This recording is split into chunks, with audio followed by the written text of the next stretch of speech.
গাছের ডাল কাটলে অসুস্থ হয়ে মারা যান। এর আগে যতজনই এই তেঁতুল গাছের ডাল কেটেছেন তাদের পায়ে পচন ধরেছে এবং তারা মারা গেছেন। প্রায় ৭০০ বছরের পুরনো একটি তেঁতুল গাছ নিয়ে প্রচলিত আছে লোককথার গল্প। এরা গাছ, আপনার এই গাছের ইতিহাস আছে আগে থেকেই।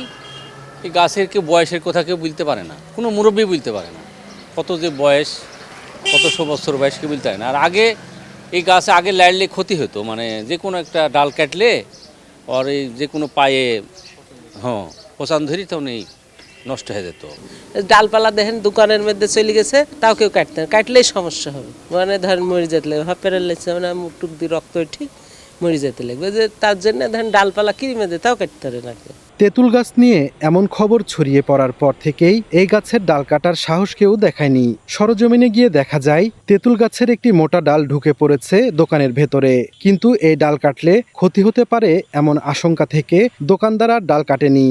আমার আব্বারাও গল্প করে যে আমরা জন্মের পর থেকে এই গাছ দেখি, এই ডাল ঢুকে গেছে, মহাজনও কাটতে পারেনি, কাটলে কোনো বিপদ আসে। আবার ওই পাশে একটা সরার গাছ ছিল, ওই গাছটা কাটার পরে আমার জামাইয়ের পা কাটা পড়িয়েছে।